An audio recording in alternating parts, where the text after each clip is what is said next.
Assalamualaikum warahmatullahi wabarakatuh. Bismillah walhamdulillah wassalatu wassalamu ala rasulillah wa ala alihi wa ashabihi wa man nasarahu wa wala. Muslimin muslimat penonton yang dirahmati Allah, saya doakan supaya semua kita sentiasa dirahmati dan diberkati, dikurniai taufik hidayah insyaAllah. Dan untuk sini kali ini kita bicarakan pula tajuk yang sering kali berlaku dalam kehidupan kita, yang sering kali diamalkan oleh masyarakat kita, iaitu mengenai nazar.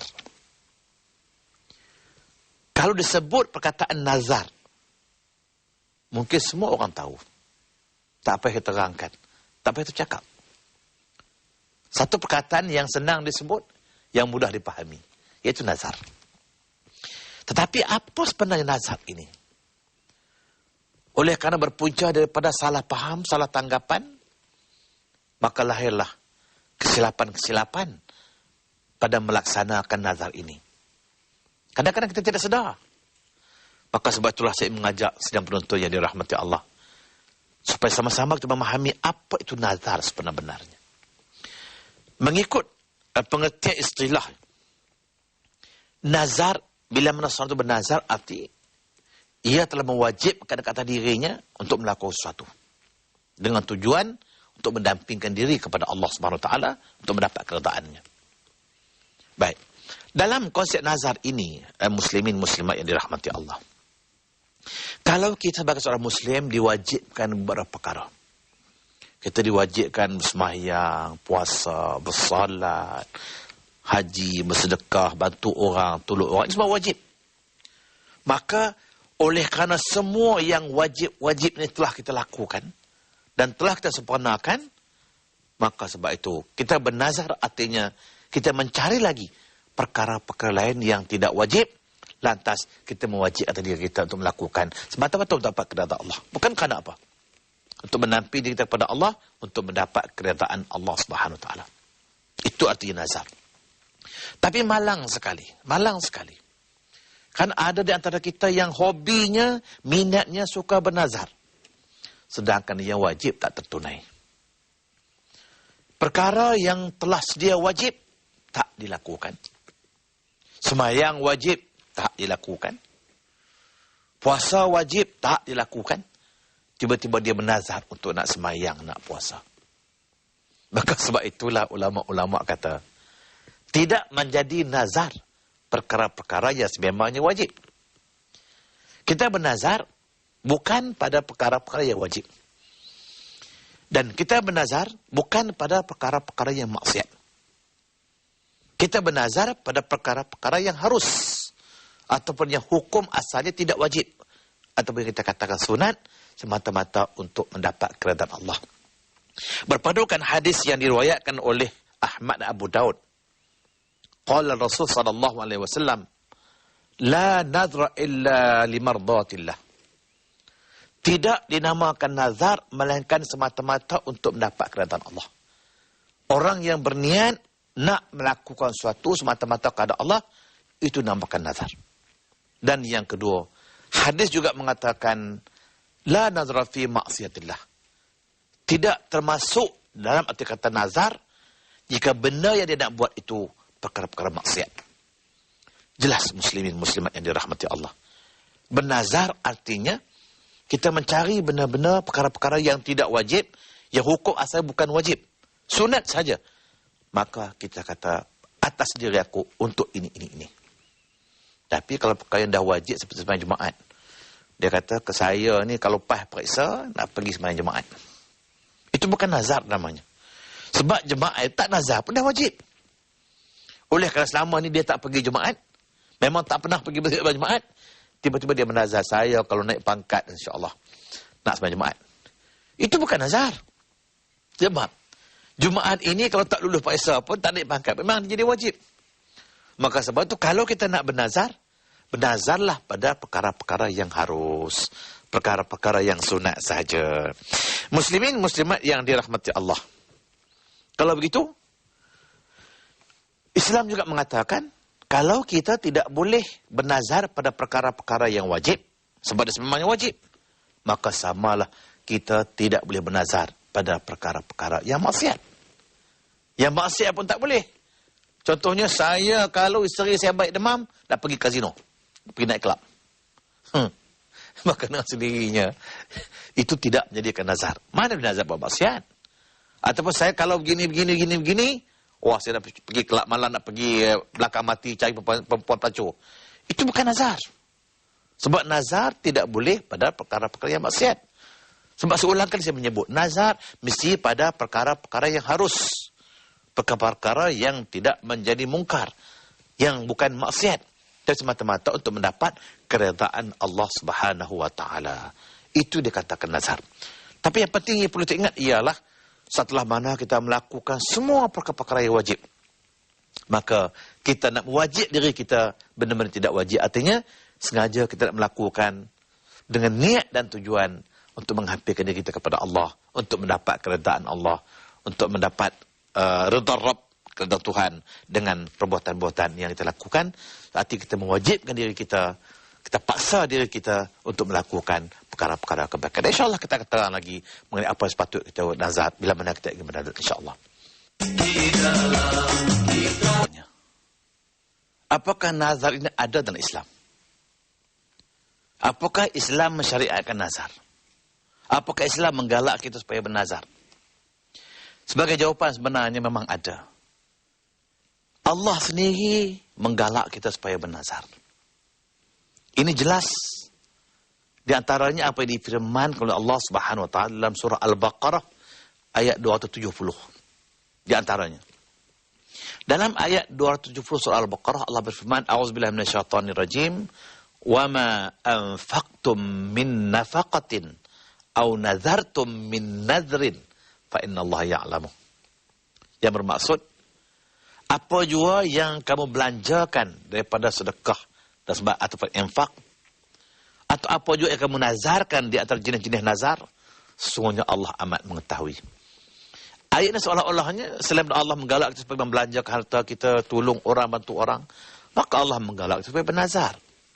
Artinya supaya kita melakukan benar-benar sesuatu benda untuk kebaikan. Ini menunjukkan bahawa Islam menggalak kita bernazar. Baik, tapi silap kitanya, karena kita tidak begitu mendalami sosok nazar, kita tidak halusi pembicaraan. Sebentar lagi, azan akan berkumandang menandakan masuknya waktu salat subuh bagi wilayah Persekutuan Kuala Lumpur dan kawasan-kawasan yang sama waktu dengannya. Allahu Akbar, Allahu Akbar. Naik jambatan atau jual sungai. Bagi saya, itu boleh membahayakan diri sendiri. Islam tidak menggalakkan begitu. Apa yang Islam sebut, kalau tidak menazar, walaupun Allah tak sebut bentuk nazarnya, tetapi ulama-ulama menyebutkan. Sebaik-baik kalau kita nak bernazar, sebaik-baik perkara untuk mendapat keredaan Allah Subhanahu Wa Taala, dua perkara. Yang pertama ialah bernazar dengan puasa, yang kedua bernazar dengan i'tikaf. Puasa, i'tikaf. Bukan puasa Ramadan. Tapi kalau puasa Ramadan, itu tidak dinamakan nazar. Sebab dia memang wajib. Jangan pula seorang manusia yang tak pernah puasa, tiba-tiba dia kata, saya kalau naik pangkat, Ramadan akan datang, saya nak puasa. Itu tidak sebab, kalau dia tak nazar pun, Ramadan itu wajib dia puasa. Tapi puasa yang dimaksud ulama sini, ialah puasa lain daripada Ramadan. Baik. Saya kata, kalau saya begini, maka atas diri saya puasa. Itu pun ulama menjelaskan. Sebaik-baiknya, jangan sebut berapa hari, jangan sebut bila, jangan sebut di mana. Tiga perkara itu. Kalau kita nazar dengan nak puasa, ataupun kita nak i'tikaf, jangan sebut bila, berapa lama, di mana. Kalau saya bernazar, cakap saya nak puasa, cukup. Bila tertunai nazar kita, saya puasa boleh sehari, saya nak boleh 2 hari, boleh 3 hari, terpulang. Tapi kalau saya sebut, saya kalau gini-gini, nak puasa awal bulan depan. Disebut awal bulan depan. Takut dan bimbang kalau hajatnya tercapai, hajat tertunai, bulan depan dia sakit tak boleh puasa. Itu takut tu. Maka sebab itu, jangan sebut bila. Jangan sebut di mana, jangan sebut berapa lama. Sama juga kalau saya kata, saya niat kalau saya begini-begini, saya nak i'tikaf. Saya tak sebut bila. Saya tak sebut di mana. Saya tak sebut berapa lama. Kalau tertunai hajat saya boleh i'tikaf bila-bila, di mana-mana. Tapi kalau tersebut, ini pernah berlaku. Bagaimana seorang hamba Allah, dia tanya saya, dia kata, saya kalau gini-gini, saya nak sembahyang sunat di Masjid Negara sebanyak 3 hari turut-turut. Di Masjid Negara 3 hari turut-turut. Ditakdirkan lepas dia naik pangkat, terus dipindah ke negeri lain. Jauh. Macam mana tunai nazar? Saya tak mesti kena balik. Mesti kena balik Kuala Lumpur, pergi Masjid Negara sembahyang 3 hari turut-turut. Maka sebab itu ulama kata, jangan sebut bila, di mana, berapa lama. Baik. Muslimin, muslimat yang dirahmati Allah. Kadang-kadang kita ni silap. Kita banyak bernazar lepas niat kita tempat-tempat yang bukan kerana Allah. Kita guna ke tempat-tempat keramat dan berbagai lagi. Untuk kita nak kalau lah gini, saya akan begini-gini. Bukan pada keramat kita nak minta. Bukan pada tempat yang tak anggap pokok kita nak minta. Minta pada Allah. Niat kepada Allah. Ya Allah Tuhanku, kalau gini-gini, aku nak gini-gini. Maka itu dikatakan nazar. Dan bila mana kita tak bernazar, hendaklah nazar kita itu, yang pertama sekali, sebut tadi. Yang pertama sekali, jangan bernazar pada perkara-perkara yang sememangnya wajib. Dan yang kedua, jangan bernazar pada perkara-perkara yang membawa maksiat. Membawa kejahatan, kemungkaran. Kerana itu adalah dianggap salah, tidak boleh buat. Bila mana kita bernazar, itu tidak dinamakan nazar dan tidak perlu kita lakukan. InsyaAllah, kita akan huraikan lagi bagaimana kalau orang bernazar. Kita bila nak bernazar, jangan sebut bila kita nak lakukan. Jangan sebut bila, jangan sebut di mana. Dan kalau boleh, jangan kita bernazar sesuatu yang boleh menyusahkan kita. Contohnya saya, kalau gini, nak pergi Mekah. Apakah ada kemampuan kita? Takut-takut bila mana hajat kita tertunai, nazar tertunai, duit tak ada. Gaji 500 sebulan. Saving pun tak ada. Macam mana ke Mekah? Maka sebab itulah, nazar, jangan kita menyusahkan diri kita. Dan bila mana kita ada nazar, sebaik-baiknya puasa dan i'tikaf. Dan bila kita nak puasa, jangan sebut bila. Jangan sebut bila. Saya kalau begini, saya nak puasa. Ataupun atas diri saya, puasa. Saya tak kata berapa hari. Saya tak kata bila. Saya tak kata di mana. Bila saya tak kata bila saya boleh puasa. Kalau nazar saya tertunai, hajat saya tertunai, besok saya senang, saya boleh puasa. Tak senang, bulan depan saya boleh puasa. Maka sebab itulah saya ingatkan muslimin, muslimat yang dirahmati Allah. Jangan kita kata, saya kalau gini-gini, saya nak pergi puasa di Mekah. Nak pergi puasa di Mekah itu. Maka sebab itulah, bila mana kita bernazar, berarti kita telah mewajibkan kata diri kita, sesuatu yang kita nazarkan. Kalau saya kata, saya begini-gini, saya nak puasa di Mekah 5 hari. Maka wajib atas dia, kena pergi ke Mekah, puasa di Mekah. Tak boleh puasa di negeri lain. Tak boleh puasa tempat lain. Maka sebab itulah, ulama-ulama memperincikan konsep nazar ini, jangan kita sebut sesuatu yang boleh menyusahkan diri kita sendiri. Satu. Dan yang kedua, bagaimanakah jika sekiranya kita terlanjur bernazar dengan sesuatu yang kita tidak mampu lakukan? Maka ulama-ulama mengatakan, barang siapa bernazar, dia menyebut kalau begini-begini, atasku sekian.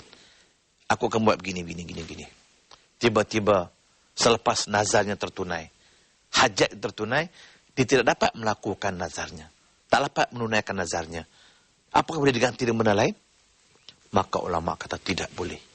Maka tertanggunglah atas zemahnya kewajipan seperti mana yang dia nazarkan. Contohnya, ada orang bernazar, dia kata, saya kalau gini, kalau sekian, saya nak bawa mak saya ke Mekah. Ini bahaya ni. Memang nazarnya baik. Nak bawa mak ke Mekah tu baik. Tapi dia takdirkan kalau dia bernazar, kalau saya begini, nak bawa mak saya ke Mekah. Misalnya. Memang dia ada duit. Tiba-tiba, dia takdir Tuhan. Nazar dia tertunai. Apa yang dihajat tertunai, mak dia meninggal dunia. Ini masalah. Bila mak dia meninggal dunia, sedangkan nazar dia nak bawa mak dia ke Mekah. Macam nak bawa mak dia dah meninggal dunia. Maka sebab itulah, bila mana tidak bernazar, kita fikir. Jangan kita menazar sesuatu yang boleh menyusahkan diri kita, maupun menyusahkan orang lain. Sebab itulah ulama-ulama mengatakan, senang saja. Nak menazar, jangan ganggu orang, jangan libat orang. Saya kata, kalau saya gini, saya nak puasa. Cukup. Bila saya kata saya nak puasa, saya tak kata berapa hari, saya tak kata di mana, saya tak kata bila. Saya boleh puasa di Mekah, saya boleh puasa di Malaysia, saya boleh puasa di Perlis, di Kedah, di Johor, di mana-mana. Maka sebab itulah, konsep nazar ini kita perlu pahami betul-betul. Dan jika sekiranya kita rasa susah untuk laksanakan, maka tak perlu kita bernazar. Sebab dia bukan wajib. Dia hanya digalakkan. Tapi kalau tak boleh menyusahkan kita, maka tak usah kita bernazar. Dan untuk hari ini, cubalah ubah sikit. Jangan pakai main pisang 4 jam. Tengok kalau di masjid negara tu, kelari jemaat, di pokok eru tu berbuah pisang. Tergantung buah pisang tu. Seolah-olah hanya nak bernazar, pisang saja. Ubahlah nazar kita kepada puasa ataupun kepada i'tikaf bagi orang lelaki. Kalau perempuan susah nak i'tikaf, niat puasa. Berapa hari? Tak sebut. Bila? Tak sebut. Di mana? Tak sebut. Berarti bila nazar yang tertunai, dia boleh puasa. Bila-bila. Immediate ataupun lepas 2-3 hari ataupun bulan depan, tapi dengan syarat dia mesti menunaikan nazar itu. Dan kalau dia tidak tunaikan, maka tetap menjadi kewajipan atas zimmahnya untuk dilaksanakan. Dan kalau tidak laksanakan, maka dia akan diberi balasan insya Allah SWT di hari akhirat kelak. Maka sebab itulah saya katakan bahawa sesuatu yang ternazarkan itu dia menjadi wajib, dan bila wajib mesti kita tunaikan. Maka sebab itulah bila mana kita nak bernazar, jangan bernazar dengan sesuatu yang boleh menyusahkan diri kita atau menyusahkan orang lain. Oleh kerana kita niat untuk mendapat keredaan, carilah sesuatu yang mudah, yang senang kita lakukan bila mana Allah telah menunaikan nazar kita atau Allah tunaikan hajat dan keinginan kita. InsyaAllah mudah-mudahan kita mendapat sedikit penjelasan dalam melaksanakan nazar kepada Allah SWT. Sekian. Aqul qawli hadza wa astaghfirullahalazim li wa lakum. Wassalamualaikum warahmatullahi wabarakatuh. Dengan lafaz bismillah kami panjatkan doa, salam buat saudara, moga berbahagia. Pesan dari kami dengan kasih di hati, di dunia di akhirat.